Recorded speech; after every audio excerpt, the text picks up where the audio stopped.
प्यारे दोस्तों, बच्चों, आओ तुम्हें एक कहानी सुनाते हैं एक महात्मा के वरदान की। कैसे एक महात्मा का वरदान कभी खाली नहीं जाता। अतीत के समय में विंध्याचल पर्वत की तलहटी में एक शहर हुआ करता था, कुंडलपुर। वहाँ के राजा भद्रसेन बहुत ही धार्मिक प्रवृत्ति के व्यक्ति थे, पर बेचारों के यहाँ कोई औलाद नहीं थी। एक दिन राजा उदास भाव से महल के बाहर बगीचे में बैठे, तभी एक तेजस्वी साधु उनके पास पहुँचे और उनसे बगीचे में ठहरने की अनुमति मांगने लगे।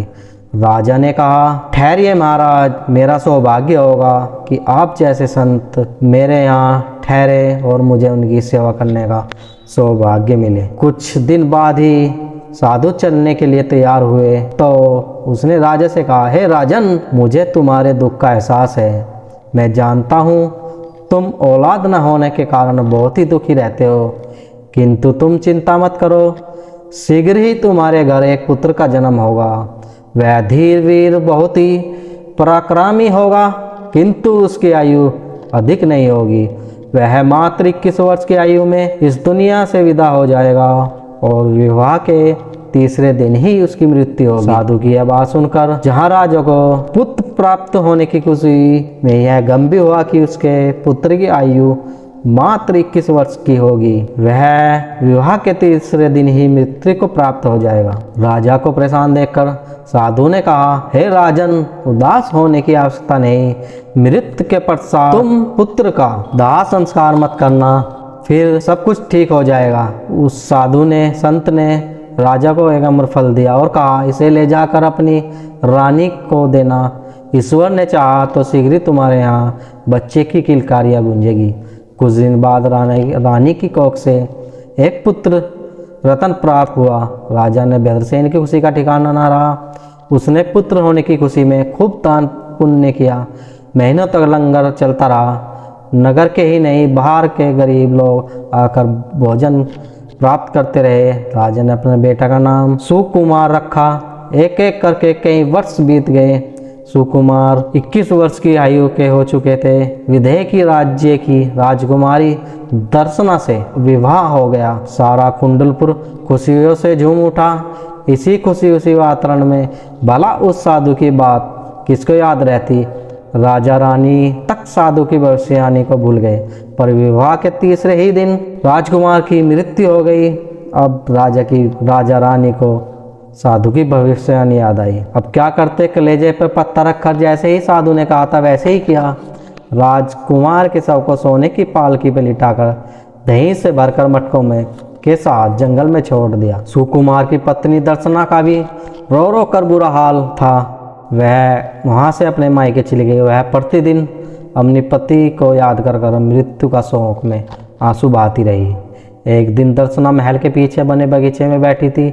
इतने में ही एक बूढ़ा आदमी हाँफता हुआ उनके पास आया। बूढ़े के कपड़े फटे हुए थे, उसकी दाढ़ी बड़ी हुई और सिर के बाल बिखरे हुए और चेहरे से देखने लगता था जैसे उसने कई दिन से भोजन नहीं किया। राजकुमारी के पास आकर बूढ़े ने अपनी जेब से एक सोने की जंजीर निकाली और बोला, राजकुमारी, तुम यह जंजीर रख लो और मुझे भरपेट भोजन करा दो। राजकुमारी जंजीर को पहचान कर बोली, यह जंजीर तो उसके पति की पालकी में लगी हुई थी। उसने उस बूढ़े से पूछा, यह जंजीर तुम्हें कहाँ से आई? उस बूढ़े व्यक्ति ने डरते डरते राजकुमारी को बताया कि एक घने जंगल से होकर जा रहा था, वहाँ मैंने देखा कोई व्यक्ति पालकी पर सोया पड़ा है। मैं उसी पालकी से जंजीर तोड़ कर लाया हूँ। अच्छा बूढ़े बाबा, भोजन तो मैं तुम्हें करा दूँ, किंतु तुम मेरे साथ चलकर उस स्थान को बताना होगा जहाँ तुमने वह पालकी रखी देखी। हे राजकुमारी, तुम उस जंगल में मत जाना, वहाँ बहुत ही राक्षसों का। राजकुमारी दर्शना के कहने से वह बूढ़ा आदमी बोला, आतंक है, वह आदमी को मार कर जिंदा खा जाते हैं। इतना खतरनाक इलाका है, वहाँ कोई नहीं जाता मुश्किल से। लेकिन राजकुमारी जिद कर बैठी, कुछ भी हो मैं वह पालकी जरूर देखूंगी। राजकुमारी का दृढ़ निश्चय देखकर बूढ़ा बोला, चलो मैं तुम्हें उस जंगल में ले जाता हूँ और वहाँ उस पालकी को दिखाता हूँ। काफ़ी दूर चलने के बाद दोनों उस जगह पहुँच गए जहाँ पालकी रखी हुई थी। राजकुमारी को पहुँचकर वहाँ बूढ़ा तत्काल वहाँ से वापस चला गया। राजकुमारी दर्शना कुछ झाड़ियों के पीछे बैठकर रात हुई तो राक्षसी आई और राक्षस की सरदार थी। उसने राजकुमार के पैर के पास रखी छड़ी उठाई और उसने सिर के पास रख दी। तत्काल ही राजकुमार उठकर बैठ गया। आधी रात तक राक्षस और राक्षसियों का नाच गाते रहे। उधर राजकुमार सुंदर सुंदर फल लाकर खिलाए। फिर राजकुमार सुलाकर छड़ी पैर की तरफ रख दी। इसके बाद राक्षस चले गए। राजकुमारी फिर से पहले की तरह निर्जीव हो गया। 2 दिन तक राजकुमारी छिपकर यह सब देखती रही और गौर करती रही कि राक्षस कब आते हैं कब जाते हैं। तीसरे दिन जैसे ही राक्षस गए, दर्शना ने वह छड़ी उठाई, राजकुमार के माथे से हटा दी। राजकुमार जीवित उठा। उसने अपनी प्रदर्शन का सामने पाकर बहुत ही खुश हुआ। फिर राजकुमारी के दिमाग में एक बात आई। उसने पालकी से थोड़ी दूर जमीन के नीचे एक आदमी को छिपने योग्य जगह तैयार की।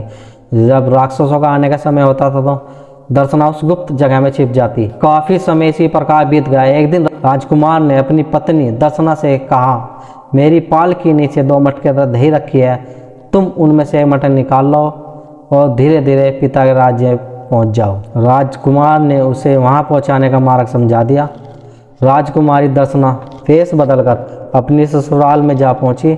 आवाज लगाने पर राजकुमार की मसूरी बहन नीलिमा बाहर आई। दर्शना ने उसे कहा, यह दही से भरा पूरा मटका आप रख लीजिए, मुझे 4-5 दिन के लिए एक कटोरी दे दीजिए, मेरी तबीयत ठीक नहीं है। नीलिमा अंदर जाकर रानी से बात की। रानी मान गई। दूसरे ही दिन दर्शना ने एक पुत्र को जन्म दिया। इस पर नीलिमा ने रानी से कहा, मौसी इस दही वाले को आपने ही घर में रख लो, इसे जाने मत देना। बेचारी ने जाने कितने कष्ट सहकर संतान को जन्म दिया, ऐसे ही हालात में यह कहाँ कहाँ भटकेगी। रानी ने नीलिमा को यह बात भी स्वीकार कर ली। उसकी देखभाल के लिए एक दाई की व्यवस्था कर दी। जब आधी रात होती, राजकुमार एक लोटे में दूध लेकर जंगल से आता और बाहर खिड़की के पास खड़ा होकर दर्शना से पूछता, आदर संस्कार हुआ? दर्शना ने कहा हाँ कहने पर वह दूध देकर तुरंत वापस लौट जाता। प्रतिदिन ऐसे ही होने लगा। एक रोज उस दाई ने जो रानी ने दर्शना की देखभाल के लिए रखी थी, राजकुमार को देख लिया। उसने जाकर रानी को यह बात बताई। रानी यह सुनकर आश्चर्यचकित रह गई। उसने दाई की बात पर विश्वास नहीं हुआ। उसने राजकुमार को स्वयं जाकर देखने का निश्चय लिया। अगले दिन ही शाम होते रानी खिड़की के पास छिपकर बैठ गई। जैसे ही आधी रात को राजकुमार आया, रानी ने उसे पकड़ लिया। बोली, बेटा तुम छोड़कर मत जाओ। राजकुमार बोला, माँ ससों के जादू से जीवित हूँ, अगर मैं यहाँ रह गया तो मेरे रहते वहाँ पूरा राज्य ही नष्ट हो जाएगा। उन्हें तुम अपने पोते के जन्म की खुशी में भोजन का निमंत्रण भेजो, तब वह जरूर आएंगे। उनकी मृत्यु सिर्फ एक ही उपाय से हो सकती है। जो स्त्री उनको सरदार है, उसके हाथ में सोने का एक कंगन है। अगर उस कंगन को किसी प्रकार नष्ट कर दिया जाए तो मैं बहुत समय तक जीवित रह सकूंगा, लेकिन अभी तुम मुझे जाने दो, नहीं तो वह पता चल जाएगा। यह कहकर राजकुमार तेजी से वहाँ से चला गया।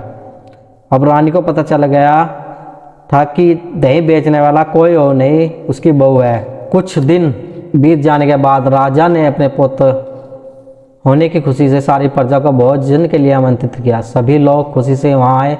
राक्षसिया को विशेष तौर पर आमंत्रित किया गया, अतः वह भी अब वहाँ पहुँच के प्रजा की अधिकांश लोगों को भोजन करा चुके थे। अब राक्षस और राक्षसियों को भोजन परोसे जाना था। तभी दर्शना ने अपने नन्हे बालक के वहाँ से नाखूनों को उखाड़ कर उसे रुलाना शुरू कर दिया। बालक जोर जोर से रोने लगा। उसे रोता देखकर राक्षसों की सरदार स्त्री ने पूछा, यह बालक क्यों रो रहा है? इस पर दर्शना ने कहा, बालक खिलौने मांगता है, खिलौने के लिए मजबूत हाथ पांव मांगता है, आपके हाथ का कंगन मांगता है। दर्शना बार बार बच्चे को रुला। राक्षसी के पूछने पर वह बात दोहरा देती। अंत में राक्षसी ने कहा, मैं खिलौना तो दे सकती हूँ, जब बच्चा बड़ा होगा तब उसके हाथ पांव मजबूत होंगे। लो बहुरानी, यह है मेरे हाथ का कंगन। बच्चों को खिलौना देने के बाद राक्षसिनी, जब यह चुप हो जाए तो यह कंगन मुझे वापस कर देना। राक्षसों की सरदार राजस्त्री ने जैसे ही दर्शना को यह कंगन दिया, दर्शना ने चुपके से वह कंगन अपनी सास को दे दिया। रानी ने उसके कंगन को जलती हुई भट्टी में डाल दिया। भट्टी में पड़ते ही कंगन गलने लगा। कंगन जैसे ही गलता गया, एक एक करके राक्षस और राक्षसियाँ मरती गई। बीच वेश बदल कर बैठा राजकुमार निकाल कर बाहर आया और राजा और रानी के गले लगा। फिर राजकुमार बहुत दिन तक जीवित रहा अपने पिता के मुख से वह साधु के विषय में सुन चुका था, जिसके वरदान स्वरूप उसका जन्म हुआ था। उसने उस साधु महाराज की बहुत खोज की, किंतु वह साधु महाराज फिर उसके राज्य में नहीं आए। बुद्धिमान लोग सच भी यही कहा करते हैं, परोपकारी लोग परोपकार याद नहीं रखते। इस तरह हमें इस कहानी से शिक्षा मिलती है कि परोपकार करो, लेकिन फल की आशा न करो। कैसे एक साधु का वरदान